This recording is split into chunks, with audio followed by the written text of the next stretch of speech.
Sean bienvenidos al estudio de la lección de la Escuela Sabática número 3 para el 18 de enero del 2025, para agradar a Dios. El texto para esta semana se encuentra en el libro de Sofonías, capítulo 3, versículos 17, que dice: El Señor está en medio de ti, poderoso, Él salvará. Se gozará sobre ti con alegría, te pacificará con su amor, se regocijará con su amor, se regocijará sobre ti con cantar. Qué tremenda descripción, saber que tenemos un Dios que es feliz, un Dios que se alegra, un Dios que está contento con la actitud de sus hijos cuando le aman, cuando lo responden de manera positiva. Por naturaleza, el ser humano quiere estar lejos de Dios, no quiere estar cerca de Dios. Desde la entrada del pecado, la primera actitud del hombre fue huir de Dios. La semana pasada estudiamos que el amor de Dios es incondicional y que quiere una relación cercana con el hombre. Además, le da un valor especial porque es lo mejor que Dios tiene en este mundo, lo más preciado, lo más precioso que tiene en el mundo. Aun cuando alguien ha gastado la vida mal, aun cuando alguien ha desperdiciado su tiempo, cuando ha gastado la vida en el vicio, en las drogas, etcétera. eh, Dios lo trata como la joya especial, como lo mejor que Dios tiene en este mundo. ¿Qué podemos hacer entonces para agradar a Dios? ¿Cómo es que un Dios eterno, un Dios poderoso, un Dios creador, espera que seres caídos como nosotros hagamos algo que agrade y que le haga feliz? Yo digo que Dios pueda sonreír. ¿Se ha usted imaginado sonriendo a Dios porque usted y yo hicimos algo que le agrada? Hemos dividido el estudio de esta semana en tres secciones. Un amor incomprendido. Número dos, el gozo y la alegría de Dios. Número tres, agradando y deleitando a Dios. Vamos a desarrollar entonces el primer concepto, un amor incomprendido. Los seres humanos tenemos un valor incalculable, puesto que Dios valora a las personas más de lo que podamos imaginar, aunque le disgusta el pecado, porque nos ama y Él sabe el daño que el pecado trae en la vida de los seres humanos. Para entender mejor el valor que Dios le da al ser humano, tenemos en el Nuevo Testamento un ejemplo muy hermoso, la parábola del hijo pródigo.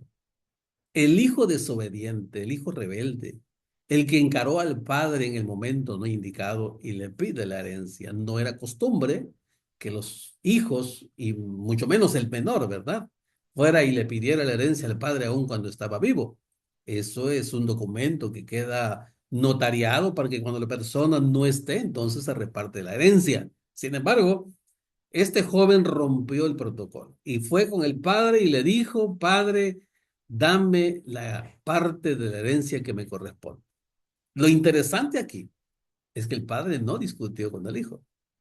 Parece un padre permisivo, un padre que estuvo dispuesto a darle la parte que le correspondía en efectivo, ¿verdad? Así que el padre fue, negoció, vendió y le completó la parte que el hijo estaba pidiendo.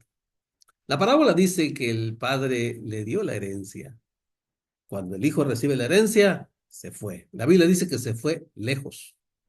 Y yendo lejos, se gastó el dinero como quiso, con todos los vicios, con todos los placeres y con todo lo que él quería vivir. Sin embargo, llegó el día que el dinero se le terminó. Y la única alternativa que él tuvo después que había quedado sin zapatos o sin sandalias, había vendido el anillo, el vestido se le había desgastado, no tenía más para comprar. Ahora este joven estaba en aprietos, estaba sufriendo las consecuencias de su propia decisión.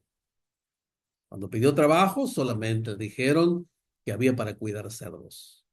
Y allí pasó tiempo, ahí pasó días, no sabemos cuánto, pero estando allí, él pensó. Y dice la palabra del Señor. Por lo que la Biblia dice, este joven estaba en quiebra, estaba en la derrota, estaba en la miseria y se acordó de la casa del Padre. Entonces decide volver. Dice la Biblia que volviendo en sí, él dijo, ¿cuántos jornaleros en la casa de mi padre tienen abundancia de pan y yo aquí perezco de hambre? Los seres humanos muchas veces tenemos que aprender a golpes. Te tiene que doler, tiene que llegar a la miseria, lo más bajo, perder todo lo que tenías y quedar en la nada para poder reaccionar. Entonces él decide volver a la casa del padre, tomó el camino de vuelta.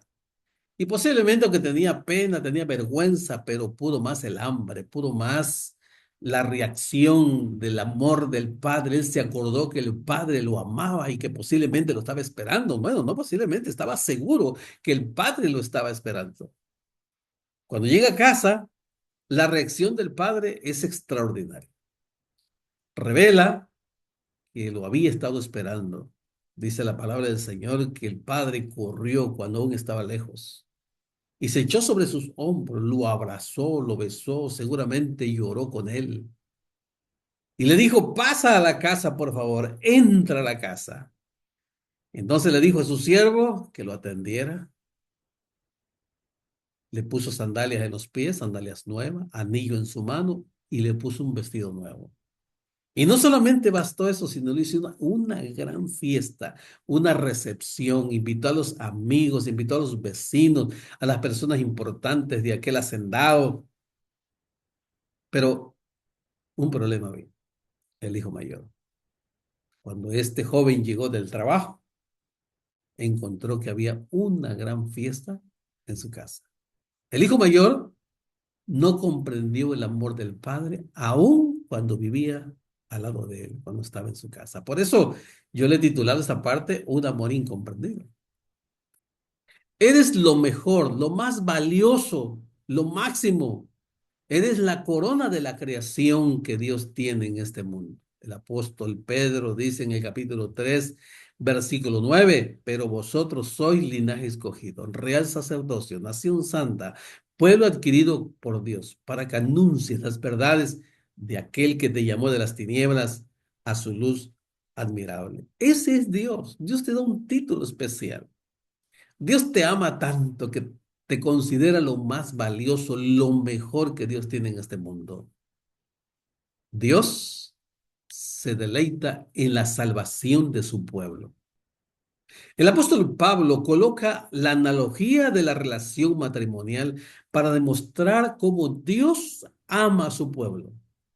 Dice que los maridos deben amar a sus esposas, así como Cristo amó a su iglesia y se entregó a sí mismo por ella. ¿Cómo? Un amor limpio, un amor entregado, un amor apasionado, a tal punto de entregar su propia vida.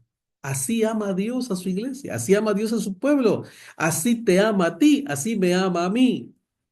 Y no hay un ejemplo más cercano para comprender el amor de Dios que el amor de padre a hijo, el amor entre esposos, ese amor puro, ese amor limpio que debe cuidar uno del otro. Así es Dios para contigo y para conmigo. La segunda parte tiene que ver el gozo y la alegría de Dios. ¿Te has imaginado un Dios feliz? ¿Te has imaginado un Dios contento? ¿Te has imaginado un Dios que sonríe cuando tú estás feliz, cuando tú estás alegre, cuando tú compartes el mensaje, cuando tú tratas bien a los demás, cuando tú amas a los demás? ¿Qué es lo que hace que Dios tenga gozo? ¿Te has preguntado si hay algo que el ser humano pueda hacer feliz a Dios o que el ser humano haga algo para que Dios sea feliz, para que Dios esté contento? ¿Cómo es posible que un Dios eterno, que tiene un universo infinito, que no necesita nada de nosotros, se complazca con algo de un ser humano en un mundo manchado por el pecado? ¿Cómo es posible que un Dios así esté encantado con el ser humano? Mira lo que dice Isaías 43:4. Porque a mis ojos fuiste de gran estima. Mira cómo Dios te ama. Eres especial para Dios. En el Salmo 149, versículo 4, dice, hermoseará a los humildes con la salvación. Ese Dios se complace de las personas humildes y los corona de favores. En Proverbios capítulo 15, versículo 8 y 9, el sacrificio y el camino de los malvados son abominación para el Señor. La oración de los justos es gozo. Este texto demuestra que no solo Dios se disgusta por el mal, sino que también se deleita en la bondad. Ese Dios, ¿cómo hacer para que Dios sea feliz? Y no es que Dios sea feliz para que no quiera castigarnos, o como los seres humanos, cuando estamos enojados podemos decir cosas, ¿verdad? Algunos llegan hasta maltratar a sus hijos porque están enojados, pero Dios no es así. Dios es un Dios lleno de amor, de misericordia. En resumen, ¿qué le da gozo y alegría a Dios? Yo tengo aquí por lo menos tres cosas. Número uno, que le ames. Y ese es el mandamiento. Dice, amarás al Señor tu Dios con todo tu corazón, con toda tu fuerza, con toda tu mente. Una entrega total a Dios. Ese es el amor a Dios, para servirle, ¿verdad? En respuesta a todo aquello que Él nos ha dado. Número dos, que le obedezcas. Dios se entiende con los obedientes. El mensaje del Evangelio tiene un mensaje especial, un mensaje para los fieles. Los fieles tienen el favor de Dios. Él está feliz cuando tú obedeces sus mandamientos, cuando tú guardas correctamente sus mandamientos, cuando le amas a tu prójimo. Y número tres dice que le honres. Cuando tú honras a Dios con tus actitudes, con tus palabras, con tus acciones, con tus negocios, con todas aquellas cosas que Dios coloca en tus manos, Él está feliz, Dios está contento. Por lo tanto, tenemos un Dios que nos ayuda para que nosotros también podamos ser felices. El Dios del cielo es un Dios eterno, es un Dios infinito. Pero Él está contento, Él se agrada de todo lo que nosotros le hacemos en favor de Él y en favor de los demás, en favor de la iglesia. Número tres, agradando y deleitando a Dios.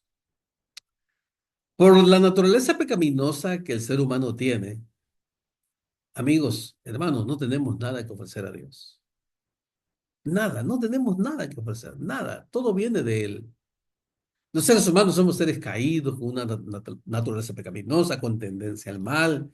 Estamos llenos de egoísmo, llenos de soberbia, llenos de orgullo, aquellas cosas que perjudican la vida. Para poder ofrecer algo a Dios, necesitamos la intervención de Dios en nuestra vida. Saben que lo poco bueno que podamos tener es el favor de Dios en nosotros. Es la voluntad de Dios, es el poder de Dios actuando en la vida. En Romanos capítulo 5 versículo 8 y capítulo 8 versículo 1 nos da la clave. Primero, reconociendo que aún siendo pecadores, Cristo murió por nosotros.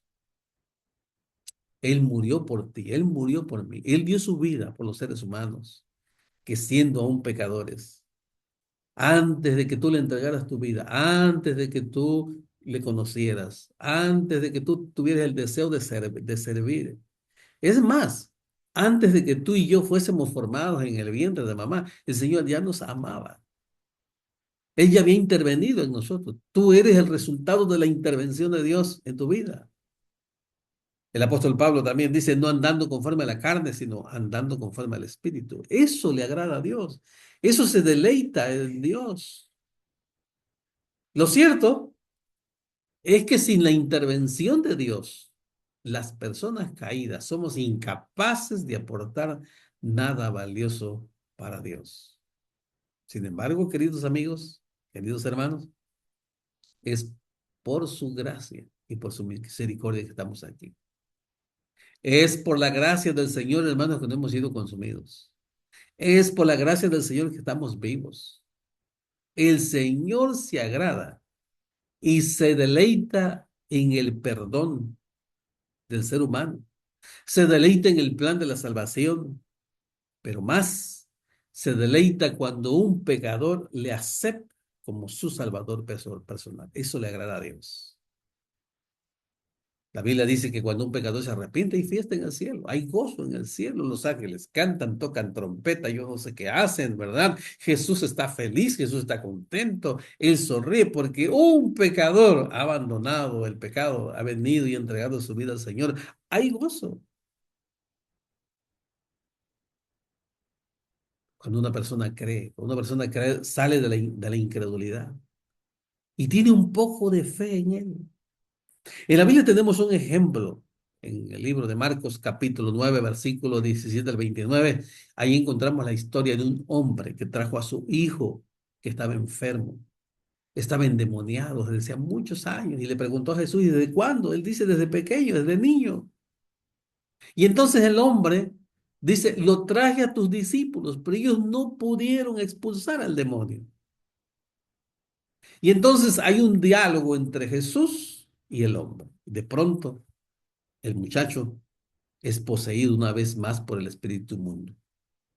Y Jesús, con calma, atendiendo a aquel hombre, le dijo, si puedes creer, porque al que cree, todo le es posible. ¿Sabes? Jesús no hizo ningún reclamo. Él no le preguntó, si crees en mí, y el hombre, pues sí, Señor, sí creo, poco, pero creo. Él no le dijo, pues ve, cultiva tu fe, y cuando estés seguro, ven para que yo haga el milagro. No. Sabes, querido amigo, querido hermano, para Dios el poquito de fe que tú y yo tenemos es valioso para Dios. Eso es muy importante. El hombre le dijo, si puedes creer, porque el que cree, todo le es posible. El padre le dijo a Jesús, creo, Señor. Miren, hay una versión moderna, eh, la traducción actual dice que el hombre gritó y le dijo, creo, ayuda mi poca fe. Fue un clamor salido de su corazón. Ese poquito de fe que él tenía le dio impulso, le dio valor, le dio confianza el estar delante de Jesús. Para Jesús, eso fue suficiente. El hombre recibió el milagro. Su hijo fue sanado. El hombre reconoció su insuficiencia y dejó que Jesús hiciera el milagro con la poca fe que él tenía. ¿Sabes? Yo quiero invitarte para que tú le digas al Señor, ayúdame a creer. Ayúdame a creer en ti. Hay gente que no cree en Dios. Hay gente que no cree en Jesús como su Salvador personal, no le acepta. Hay personas que dicen, pues sí, Dios existe, pero yo no creo en Él, nunca lo he visto, nunca lo he escuchado. La versión del lenguaje actual, lo que le estaba diciendo, enseguida el padre gritó, sí, confío en Dios, ayúdeme a confiar más en Él. Ese poquito de fe, cuando lo ponemos en acción y lo ponemos delante del Señor y le decimos, Señor, mira, yo tengo poquita fe, pero ayúdame a creer más en ti. ¿Cómo podemos agradar a Dios entonces? Creyendo, creyendo que Él es el Hijo de Dios, creyendo que Él murió en la cruz por nosotros, creyendo que Él perdona nuestros pecados, que nos da un nuevo corazón, que puede cambiar nuestras vidas, puede sacarnos del pecado, del mundo, puede sacarte de la vida que tenemos, de la ignorancia espiritual y poder colocar la vida en las manos del Señor.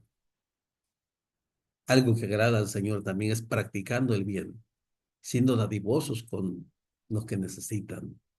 Cuando estás alegre, cuando le cantas, cuando le alabas, cuando abres tus labios, tus pulmones, ¿verdad? Y le alabas, le cantas, le honras. El Señor está feliz, está contento porque tú crees en Él.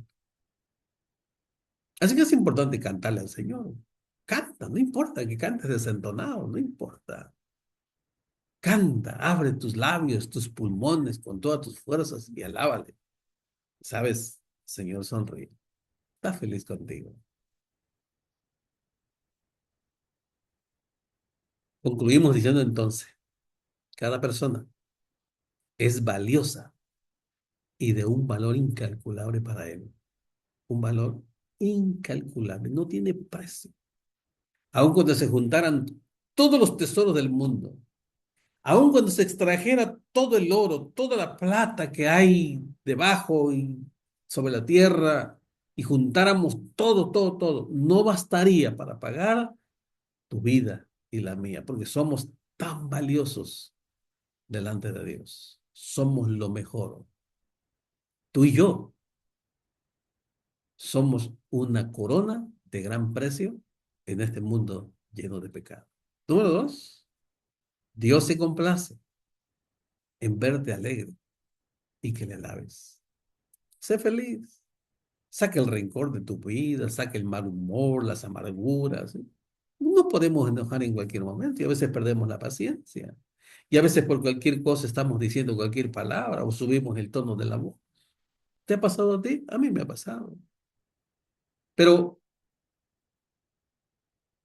que a partir de hoy, tus palabras, acuérdate que cada vez que tú estás feliz, Dios está feliz.